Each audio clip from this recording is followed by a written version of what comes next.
आज के इस वीडियो में हम सेंट ऑगस्टाइन, जो कि मध्य युग के या ईसाइयत जो विचारक हुए, ईसाई धर्म के जो विचारक हुए हैं, जिन्होंने चर्च को महत्वपूर्ण स्थान दिया राज्य से ऊपर, उन विचारकों में हम दो विचारकों को पढ़ेंगे, ऑगस्टाइन और थॉमस एक्विनास। तो आज के इस लेक्चर में हम सेंट ऑगस्टाइन के बारे में जानेंगे कि उनकी पॉलिटिकल फिलॉसफी क्या थी, राज्य के बारे में उनके क्या विचार थे, न्याय के बारे में या समानता के बारे में उनका क्या कहना था। सेंट ऑगस्टाइन उस दौर में हुए थे जिस दौर में रोमन साम्राज्य का पतन हुआ था। ईसाई धर्म को आए हुए 300-400 साल हो चुके थे।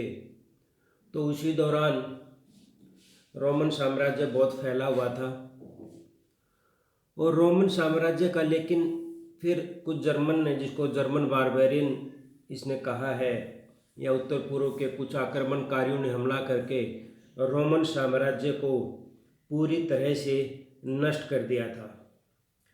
तो जब रोमन साम्राज्य नष्ट हो गया था तो ये आरोप लगे ईसाई धर्म पर कि लोगों ने जो पुराने देवी देवता थे, मंगल, बृहस्पति वगैरह, जो जिन देवताओं की पूजा करते थे, उन देवताओं की पूजा करनी छोड़ दी रोमन वासियों ने। इसलिए रोमन साम्राज्य का पतन हुआ। और रोमन साम्राज्य के पतन का उन्होंने जो कारण बताया, जो आलोचकों ने, वो था कि ईसाई धर्म इन्होंने अपना लिया और एक नया धर्म अपनाने से और पुराने देवताओं की पूजा छोड़ने की वजह से आज रोमन साम्राज्य का ये हाल हुआ है। तो एक किस्म से ईसाई धर्म खतरे में था उस टाइम पर। तो जो ऑगस्टाइन था, उसके सामने सबसे बड़ी चुनौती यही थी। उसकी जो पॉलिटिकल फिलॉसफी हम पढ़ेंगे वो सारी इसी बात के इर्द गिर्द घूमती है कि उसने ईसाई धर्म को और चर्च की सत्ता को दोबारा स्थापित करने के लिए प्रयास किए और अपनी फिलॉसफी दी, अपने लॉजिक दिए कि चर्च का क्या महत्व है और ईसाई धर्म क्यों महत्वपूर्ण है, और ये जो सब कुछ हुआ है, रोमन साम्राज्य का जो पतन हुआ है, इसका कारण ईसाई धर्म नहीं है बल्कि दैवीय इच्छा है। तो ऑगस्टाइन के सामने जो मुख्य समस्या थी, जो तीन कार्य जो उसको करने थे, एक तो था कि ईसाई धर्म को ये बताना था लोगों को कि ईसाई धर्म को अपनाने की वजह से रोमन साम्राज्य का पतन नहीं हुआ, बल्कि रोमन साम्राज्य के पतन के कारण कुछ और थे। राजाओं में भ्रष्टाचार था या चर्च में भ्रष्टाचार आ गया था, उसकी वजह से ही हुआ था, या भगवान की इच्छा थी, भगवान चाहता है, प्रभु चाहते हैं कि एक ईश्वरीय राज्य की स्थापना हो। तो उस दिशा में ये एक स्टेप था जिससे ईश्वरीय राज्य की स्थापना की जा सके। और दूसरा, उस टाइम पर नास्तिकता हावी होने लगी थी, तो नास्तिकता को कुचलना था और ईसाई धर्म के विरोधियों को जवाब देना था। और तीसरा जो लक्ष्य था वो चर्च को एक शक्तिशाली इंस्टीट्यूशन या शक्तिशाली संस्था बनाना था। तो इन लक्ष्यों को लेकर ही जो ऑगस्टाइन था उसने अपने सारे विचार दिए और इन्हीं के इर्द गिर्द घूमेंगे। ऑगस्टाइन 354 से 400 एडी 430 एडी के आसपास ये रहा था और ये जन्म रोमन साम्राज्य में इसका जन्म हुआ था। उत्तरी अफ्रीका तक रोमन साम्राज्य फैला हुआ था। तो उत्तरी अफ्रीका का ही एक प्रांत नुमिडिया था जहाँ पर इसका जन्म हुआ था। तो इसके पिता मूर्ति पूजक थे और माता ईसाई थे, लेकिन इन पर ईसाई धर्म का ज़्यादा प्रभाव नहीं पड़ा और ये अपने युवा अवस्था तक भी ईसाई नहीं थे। फिर बाद में एक बिशप थे, मिलान के बिशप, जो पादरी होते हैं, जो बड़े पदाधिकारी होते हैं चर्चों के, उनमें एक संत एम्ब्रोज, एक महत्वपूर्ण नाम आता है एक बिशप का, संत एम्ब्रोज। उसने ईसाई धर्म की शिक्षा दी और उसके बाद इन्होंने ईसाई धर्म अपना लिया था। और वहीं पर जहाँ पर ये रहते थे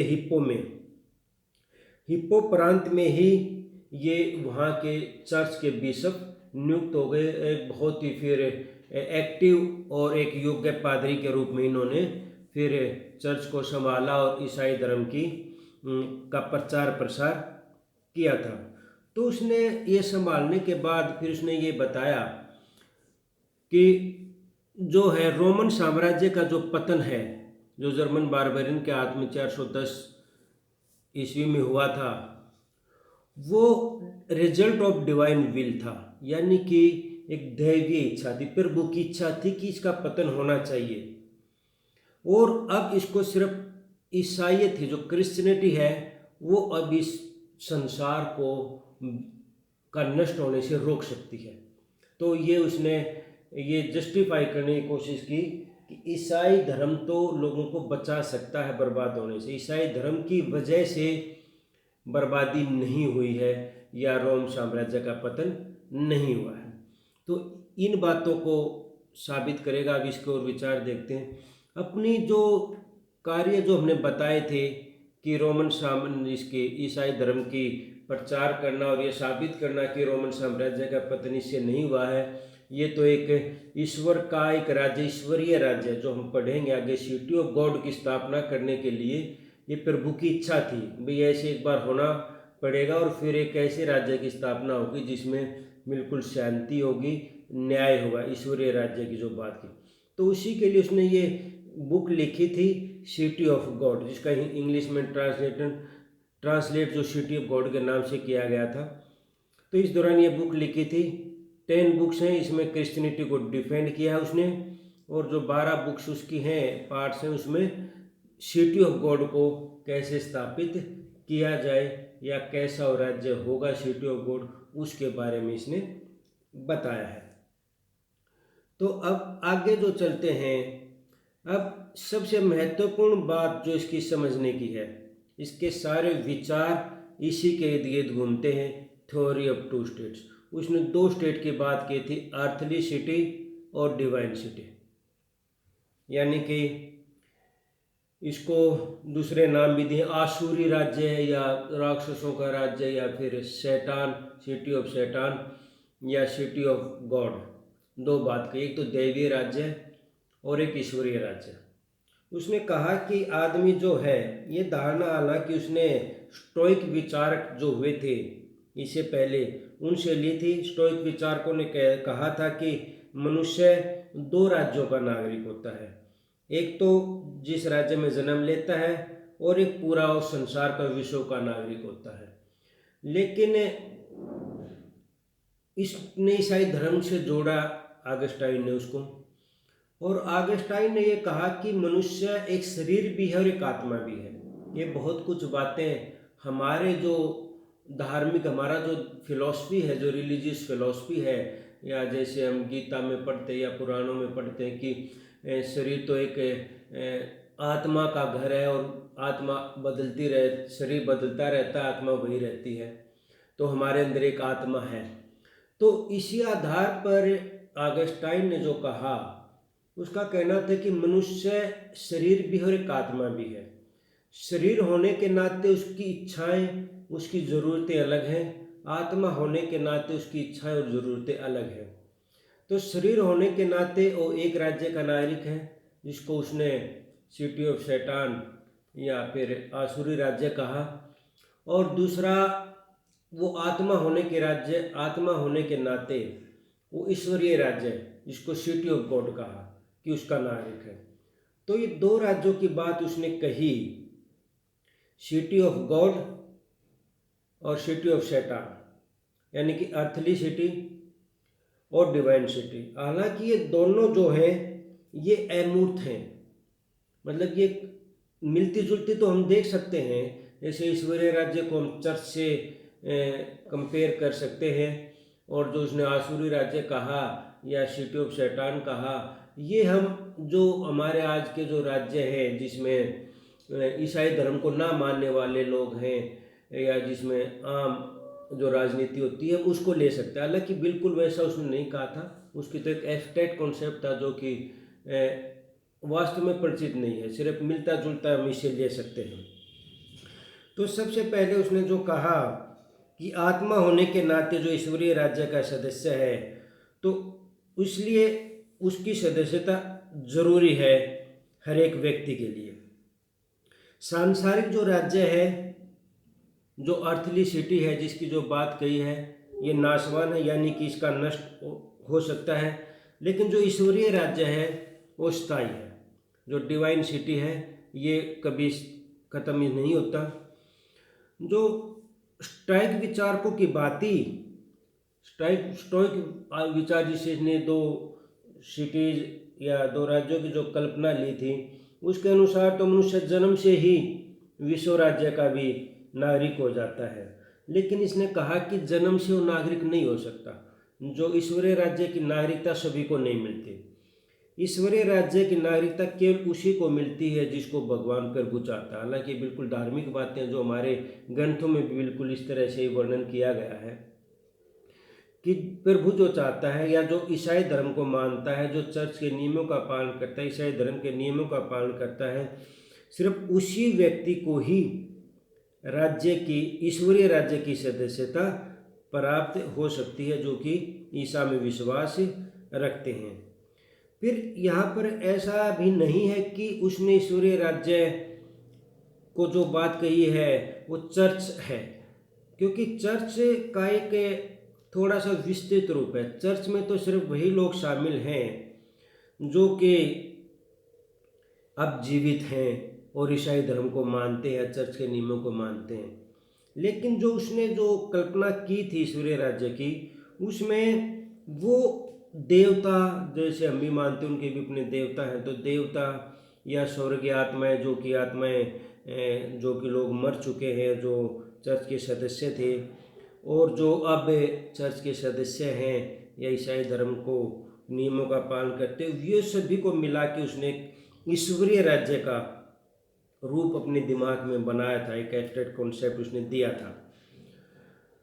तो एक किस्म से ये ऐतिहासिक तथ्य नहीं है, मतलब इतिहास में कोई इस तरह का राज्य हमें दिखाई नहीं देगा। ये एक अमूर्त कल्पना थी। चर्च जो है वो हम कह सकते हैं कि चर्च ईश्वरीय राज्य का एक छोटा सा विभाग है, मतलब चर्च उसमें शामिल है और बाकी देवतागण और जो और आत्माएं हैं वो इसमें शामिल हो सकती हैं। तो इस तरह उसने एक ईश्वरीय राज्य की बात कही थी।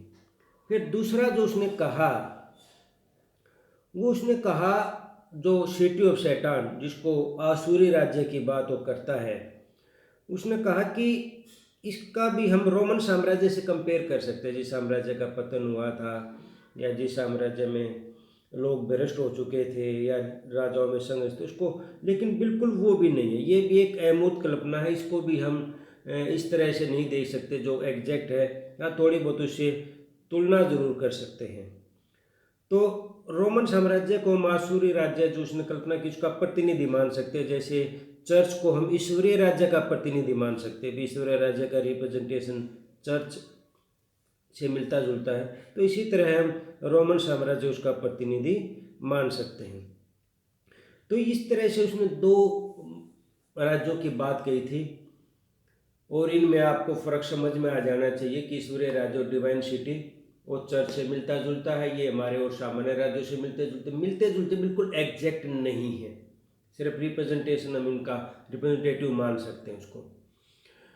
तो उसने फिर कहा हिस्ट्री जो है वो हमेशा डिवाइन विल है, अनफोल्डिंग ऑफ डिवाइन विल। जो भी हुआ है या जो भी घटनाएं घटती हैं, किसी राज्य का पतन होता है, किसी राज्य का उत्थान होता है, ये सब प्रभु की इच्छा से होता है। प्रभु की इच्छा के बिना कुछ नहीं हो सकता। जैसे हमारी धार्मिक दर्शन है उसी के आधार पर उसने भी कहा था कि प्रभु की इच्छा से ही सारी चीज़ें संभव हैं और किसी भी राइज और फॉल ऑफ द एम्पायर ये पहले से ही दी गई योजना होती है, ये पहले से निश्चित होता है अभी इसका फॉल होना है, अब इसका राइज होना है। तो ये बात उसने कही और उसने कहा कि कॉन्टिन्यू स्ट्रगल चलता रहता है between the those of two cities. दो सिटीज़ हमने बताई, अर्थली सिटी और डिवाइन सिटी, इन दोनों में हमेशा संघर्ष चलता रहता है। और उस संघर्ष में हमेशा जीत जो होती है वो डिवाइन सिटी या ईश्वरीय राज्य की ही होती है। जैसे हमारा धार्मिक दर्शन है, बिल्कुल उसी तरह ऑगस्टाइन कहता कि पाप और पुण्य, उसको पाप का राज्य बोलता है एर्थली सिटी को, और उसको पुण्य का राज्य बोलता है डिवाइन सिटी को। जैसे पाप और पुण्य की लड़ाई होती है और जीत हमेशा पुण्य की ही होती है।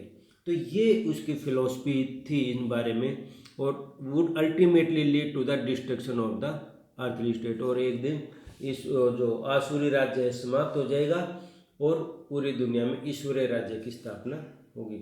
एक किस्म से जो जो था ऑगस्टाइन जो था वो चर्च और ईश्वरीय धर्म का एक बहुत बड़ा संरक्षक या उसको बढ़ाने वाला, उसकी सुरक्षा करने वाला, उसका प्रचार करने वाला था। उसने इन्हीं की बड़ाई इसमें की है। तो ये जो दो, एक तो ईश्वरीय राज्य और सांसारिक राज्य की जो बात की है, अब इसके बाद आते हैं इसके स्टेट के कॉन्सेप्ट में कि राज्य के बारे में क्या कहता है।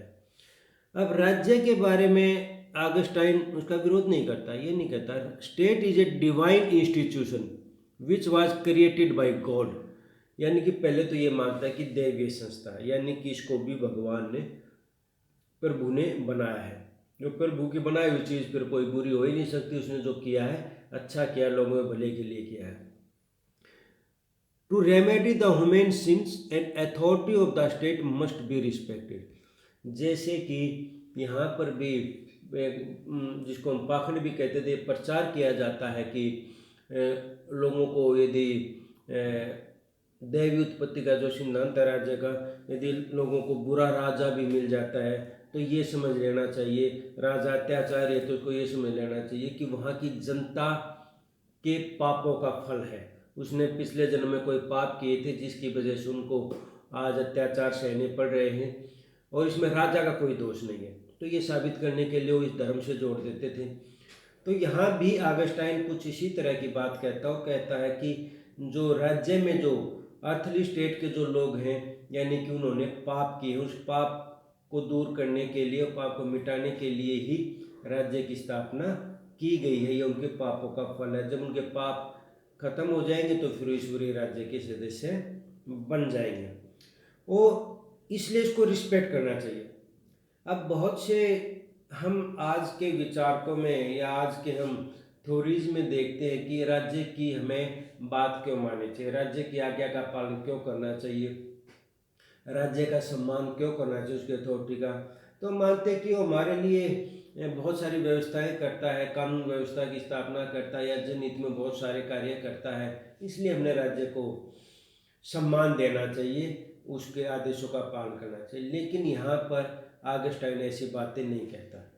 वो कहता है कि हमें जो है इसलिए राज्य का पालन करना चाहिए, वो उसके कामों को देखते हुए नहीं, उसकी ड्यूटी जो करे उसको देखते हुए नहीं, बल्कि हमने इसलिए राज्य का सम्मान करना चाहिए क्योंकि वो ईश्वर की रचना है, और वो हमारे जो है गॉड ने जो हमारे पाप है उनको रेमेडी के लिए, उनको दूर करने के लिए इसकी स्थापना की है भगवान, इसलिए हमें उसका सम्मान करना चाहिए। तो उन बातों से नहीं जोड़ता, इस बातों से जोड़ता है।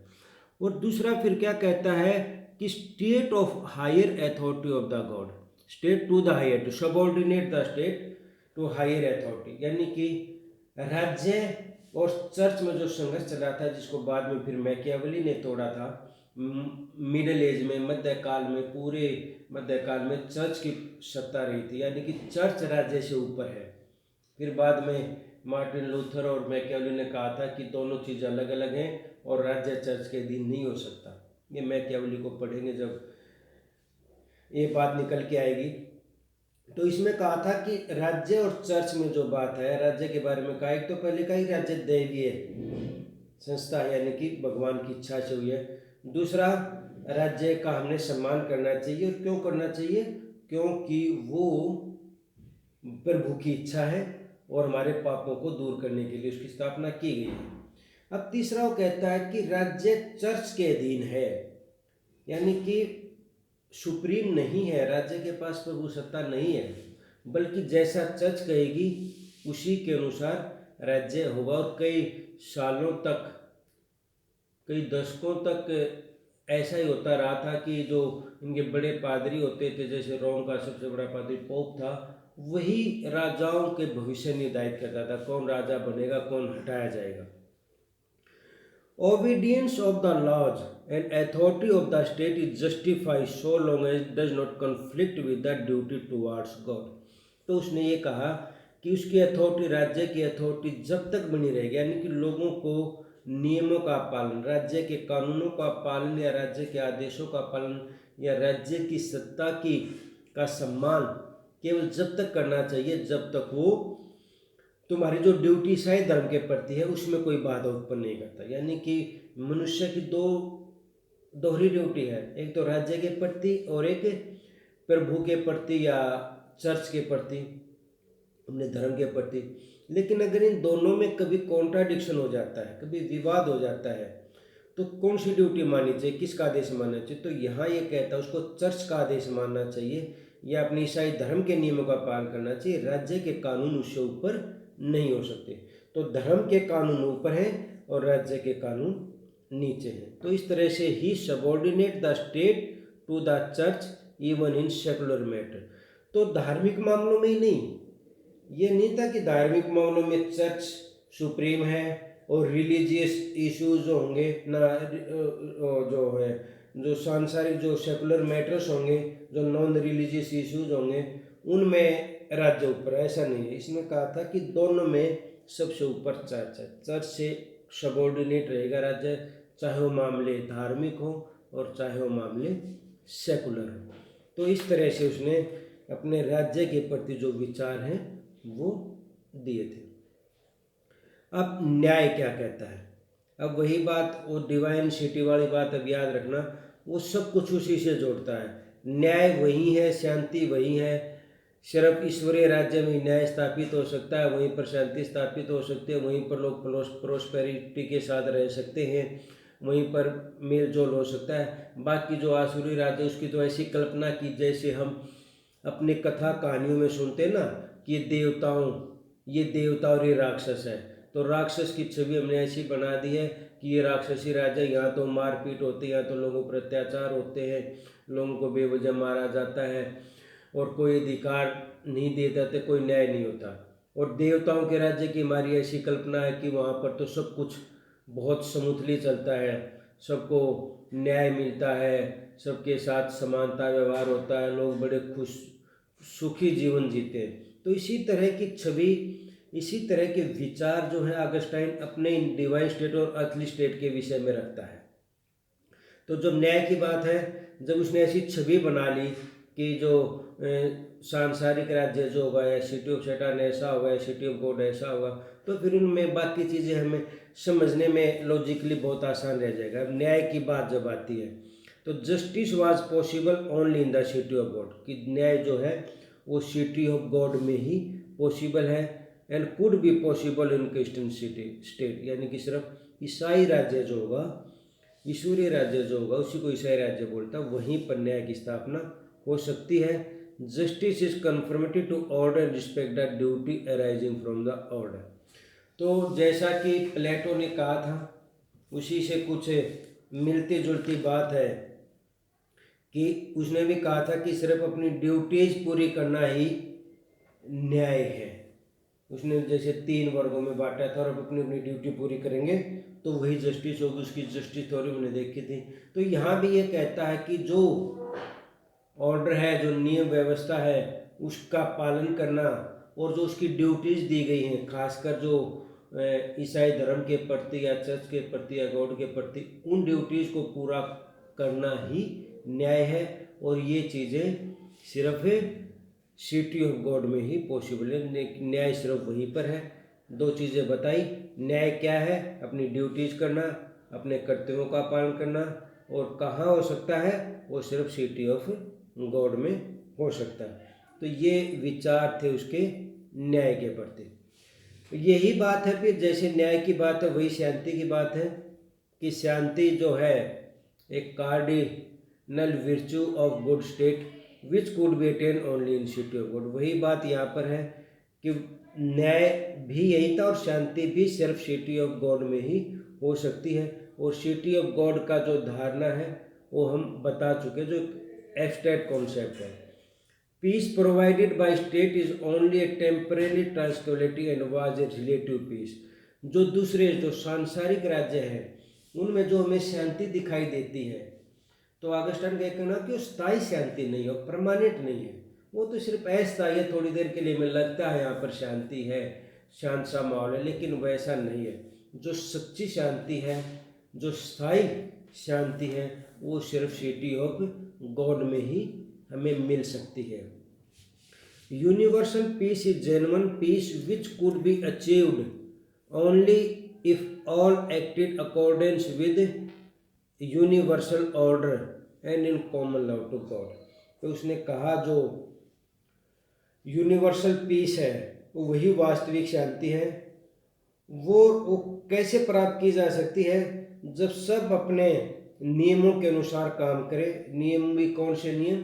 जो कि चर्च के नियम है या जो ईसाई धर्म के नियम हैं, उन नियमों के अनुसार सभी पालन करें और सभी भगवान से प्यार करें, यानी कि ईश्वर में, ईसा में अपना विश्वास रखे, तभी शांति प्राप्त हो सकती है। तो इसका सारा जो दर्शन है, जो राजनीतिक दर्शन या पॉलिटिकल फिलोसफी, वो ईसाई धर्म के इर्द गिर्द घूमती है, क्योंकि हमने देख लिया था शुरू में इसका जो मुख्य लक्ष्य ही ये था अपनी फिलोसफी देने का कि ईसाई धर्म को स्थापित किया जाए दोबारा से, चर्च की सत्ता दोबारा से वापस लाई जाए।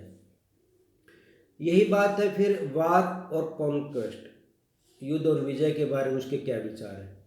उसने ही justify war for the protection of Christian social order, यानी कि ईसाई धर्म की रक्षा के लिए युद्ध जो होगा वो जायज़ होगा।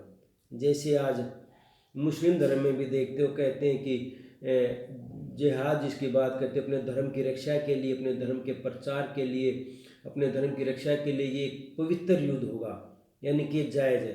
तो बिल्कुल उसी तरह से उसने कहा था कि क्रिश्चियन धर्म को बचाने के लिए, उसकी प्रोटेक्शन के लिए, या क्रिश्चियन सोशल ऑर्डर को प्रोटेक्ट करने के लिए, जो दूसरे लोगों, क्योंकि अपने आप को पैगन्स यानी कि जो दूसरे जो मूर्ति पूजक हैं या ईसाई धर्म को नहीं मानते, उनको उनके खिलाफ अगर लड़ाई की जाती है तो उसको कहता हो जस्टिफाई है। तो यहाँ पर उसके धर्म की पूरी बाइजनेस है। अपने धर्म को ही पवित्र मानता है, अपने धर्म को उच्च मानता है, उसी को सही मानता है, और उसके अलावा सभी को विरोधी या फिर उनको शैतान या आसुरी राज्य की श्रेणी में रखता है। उसने distinct between just and unjust war, just यानी कि न्यायपूर्ण और अन्यायपूर्ण युद्धों के बारे में बताया है। Christian rulers against pagan are just war, Christian जो रूलर हैं, ईसाई जो शासक है, जो पैगन्स के खिलाफ युद्ध करते हैं, यानी कि नॉन ईसाई के खिलाफ या जो मूर्ति पूजक है उनके खिलाफ यदि युद्ध करते तो युद्ध जस्ट जायज़ है। उसने लेकिन जो इसी युद्ध को जायज़ बताया, लेकिन जो किसी दूसरे क्षेत्र को जीतने के लिए या उसको अपने राज्य में मिलाने के लिए, तो उस तरह के युद्धों का ये फेवर नहीं करता। इंस्ट्रूमेंट फॉर द टेरिटरी, तो इस तरह के युद्धों को वो जस्टिफाई नहीं करता। वो सिर्फ ईसाई धर्म के प्रचार के लिए, उसको प्रोटेक्शन के लिए युद्ध किए जाते हो जस्टिफाई है। कोई ज़मीन जीतने के लिए या लूटने खसोटने के लिए इस तरह के युद्ध किए जाते हैं, उनको जस्टिफाई नहीं मानता। अब स्लेवरी के बारे में, जो दास प्रथा के बारे में एरिस्टोटल ने तो पूरी डिटेल में उसको जस्टिफाई करने की कोशिश की है। तो यहाँ पर देखते हैं कि ये स्लेवरी के बारे में क्या कहता है। Slavery is a punishment to the man obtain by God for his original sin. उसने कहा दास वही बनता है जिसने पाप किए होते पिछले जन्म में। पिछले जन्म में जैसे हमारे यहाँ भी, हमारे धर्म में दाना है, किसी को अच्छा सुख सुविधा मिलती है तो मानते पिछले जन्म में इसने बहुत अच्छे कर्म किए थे। अगर कोई बहुत परेशान है, बहुत दुखी रहता है, उसको बहुत कष्ट दिए हुए शारीरिक रूप से या मानसिक रूप से या फिजिकली फिट नहीं है, तो उसको मानते पिछले जन्म में इसने कोई पाप किए जो इसको ये सज़ा मिली है। तो इसी तरह से कहता है कि स्लेव वो बनते हैं, यानी कि स्लेवरी सिस्टम कोई समाज की बुराई नहीं है या कोई गलत चीज़ नहीं है, बल्कि पापों का फल है। उस तरह से जस्टिफाई करने की कोशिश की है।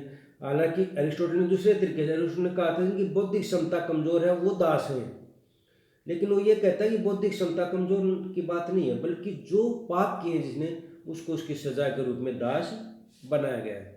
Slave are also human beings and should be treated respectfully, लेकिन फिर भी उनको कहता है कि वो मानवीय हैं, मानव हैं, फिर भी इंसान हैं, और उनको जो है सम्मानपूर्वक रिस्पेक्टफुली वो अपने पापों के फल भुगतने आए हैं दास के रूप में, लेकिन फिर भी उनको रिस्पेक्टफुली उनको ट्रीट करना चाहिए, यानी उनके साथ अपने गलत व्यवहार नहीं करना चाहिए। तो ये उसके विचार दासता के बारे में थे। प्रॉपर्टी के बारे में जैसे हमने ये कुछ टॉपिक होते हैं जो हर एक विचारक के बारे में बताता है। Justify but not a natural, justify तो करता है कि प्रॉपर्टी तो होनी चाहिए, ठीक है, निजी प्रॉपर्टी होनी चाहिए। एरिस्टोटल ने भी प्रॉपर्टी का समर्थन किया है, बहुत ज़रूरी माना। हालांकि प्लेटो ने हटा दिया था कि प्रॉपर्टी जो है वो तो उनको करप्ट कर सकती है, शासक वर्ग को उनसे अलग कर दिया था। तो प्रॉपर्टी मतलब यहाँ पे प्राइवेट प्रॉपर्टी से संबंध होता है कि उसकी जो निजी संपत्ति होती है, तो उसको जस्टिफाई करता है, लेकिन उसको नेचुरल इंस्टीट्यूशन नहीं मानता। Against undue accumulation of property, और दूसरा ये कहता है कि इसका संग्रह जो है, यानी कि इसका जो लोग जमा करके रखते हो बहुत ज़्यादा नहीं होना चाहिए, ज़्यादा करेंगे तो वो गलत होगा। यानी कि आपको इतनी प्रॉपर्टी रखनी चाहिए जो कि आपकी आवश्यकताओं को पूरी कर सके आराम से, ये नहीं आप सारा धन जोड़ के और किसी के लिए कुछ भी ना छोड़ो। तो जमाखोर या पैसे को ज़्यादा जोड़ना उसका विरोध करता है, उसको उचित नहीं मानता। और ये मानता है कि अपनी जो duty essential for proper performance of duties, कि अपने जो कर्तव्य हैं सांसारिक राज्य में या सत्ता या जो ईश्वरीय राज्य में, उनको कर्तव्य पूरा करने की उसको धन की आवश्यकता या प्रॉपर्टी की आवश्यकता पड़ती है, तो इसीलिए इसको ये समर्थन करता है, यानी कि प्राइवेट प्रॉपर्टी का। अब इसकी आलोचना आती है। आलोचना में सबसे पहली बात तो आप इसी में कंफ्यूज रहोगे कि सिटी ऑफ गॉड क्या है, सिटी ऑफ शैतान क्या है, क्योंकि दोनों एब्स्ट्रैक्ट कॉन्सेप्ट हैं। सिर्फ उसने कहा था विचारों में स्थापित है, उसके विचारों में दोनों एग्जैक्ट रूप में हमें फिजिकली हमने कहीं ये दिखाई नहीं देते। तो एक एम्बिग्यूटी है, हमेशा इसमें हमने कुछ स्पष्ट करने की कोशिश की है, लेकिन फिर भी इसमें हमेशा संशय बना रहता है कि किसको सिटी ऑफ गॉड माने या सिटी ऑफ शैतान माने, क्योंकि एक किस्म से उसने तो सिर्फ ईसाई धर्म को जस्टिफाई करने के लिए या चर्च को सत्ता दिलवाने के लिए ही अपने प्रयास किए थे। एक दूसरी आलोचना justification of war specially for Christian, यहाँ पर उसको सिर्फ क्रिश्चियन वाला युद्ध तो ठीक है, बाकी और भी धर्म के हो सकते हैं या और भी लोगों की कुछ आवश्यकताएं हो सकती है, कोई और भी कारण हो सकते हैं, तो उस और किसी कारण को ये जायज़ नहीं मानता। तो यहाँ भी इसकी आलोचना की जाती है कि वार सिर्फ धर्म के आधार पर सिर्फ क्रिश्चियन फैलाने के लिए वार जस्टिफाई होना और किसी बात के लिए अनजस्ट होना ये उचित नहीं है। और एक उसने स्टेट को सबॉर्डिनेट कर दिया चर्च को, जो फिर कई दशकों तक ऐसा ही चलता रहा कि चर्च के सबॉर्डिनेट रहा न चर्च के सबॉर्डिनेट रहा स्टेट। बाद में जाकर जिसको हम फिर मॉडर्न एरा बोलते हैं, आधुनिक युग बोलते हैं, उस दौरान फिर जब मैकियावेली जैसे विचारक, मैकियावेली, हॉब्स, लोग जैसे विचारक है, उन्होंने फिर राज्य को प्रभु सत्ता की बात कही कि राज्य चर्च के अधीन नहीं है और जो सेकुलर इश्यूज हैं उसमें राज्य सर्वोपरि होता है। तो लेकिन इसने राज्य को जो है वो चर्च के अधीन कर दिया था। और एब्सोल्यूटिज्म ऑफ पेपेसी, पेपेसी यानी कि जो पोप का शासन था, यानी कि जो धार्मिक गुरुओं का शासन था, उसको सर्वसत्तावादी बना दिया, यानी कि उनकी सत्ता को कोई चुनौती नहीं दे सकता, उनसे कोई सवाल नहीं पूछ सकता। उनको एक किस्म से जैसे तानाशाही राजा होते हैं, इसलिए उन्होंने पोप को ही तानाशाही बना दिया। तो कई सालों तक तो पोप की तानाशाही चलती भी रही थी। चर्चों में फिर भ्रष्टाचार भी होने लगे थे, पदों के लिए आपस में संघर्ष भी होने लगे थे। तो ये बहुत सी बातें उसकी अस्पष्ट भी हैं और आलोचना भी होती है। इसमें वो एक धार्मिक ही दर्शन उसका था, लेकिन बाद में ईसाई धर्म के लोगों ने या बाद के विचारकों ने उनके इन विचारों से कुछ राजनीतिक विचार सर्च किए, निकाले भी, ये उसके पॉलिटिकल आइडियाज़ हैं और उनको हम पॉलिटिकल फिलॉसफी में पढ़ाया जाता। तो ये ईसाई धर्म से संबंधित विचारक रहा है। तो ये बातें थी हमारी ऑगस्टाइन के बारे में। धन्यवाद।